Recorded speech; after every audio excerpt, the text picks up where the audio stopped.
Selepas hampir 3 bulan tiada sumber rezeki, kini 200 peniaga di hentian berehat dan rawat R&R Lebuhraya Pantai Timur LPT1 menarik nafas lega setelah dibenar kembali berniaga.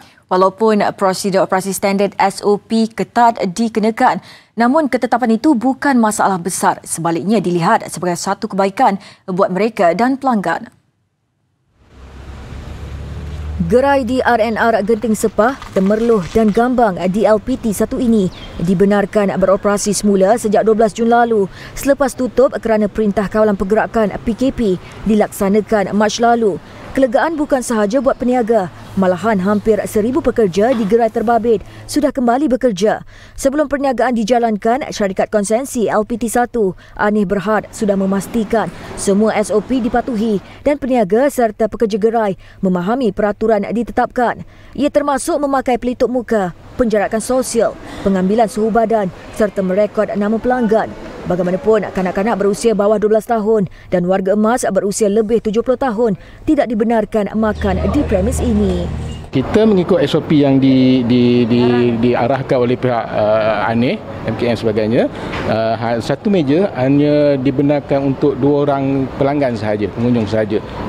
Meja tengah kita asingkan, kita jarakkan. Selain pemantauan SOP, seluruh kawasan R&R ini juga disanitasi dari semasa ke semasa, menyebabkan pelanggan selesa dan yakin selamat untuk menjamu selera di sini.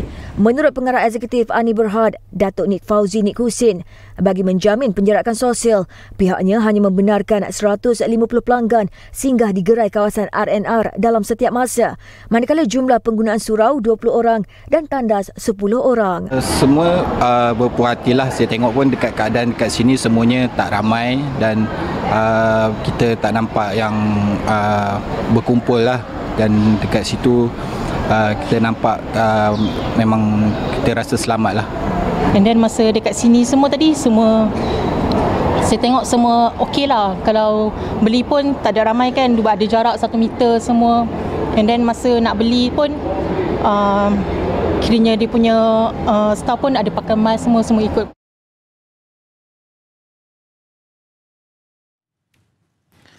Sejak 10 Jun lalu, selepas Perintah Kawalan Pergerakan Pemulihan PKPP dikuatkuasakan, kerajaan membenarkan aktiviti rentas negeri selain kawasan rehat dan rawat, R&R juga kembali beroperasi seperti biasa. Bagaimanapun, kawalan kendiri ketika berhenti di R&R haruslah dititik beratkan supaya dapat mengelakkan diri daripada dijangkiti virus COVID-19.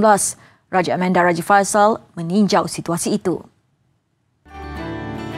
Walaupun sudah 3 bulan ditutup berikutan Perintah Kawalan Pergerakan yang bermula 18 Mac lalu, kemudahan yang disediakan di R&R Ulu Bernam arah selatan ini masih lagi berada di dalam keadaan yang baik.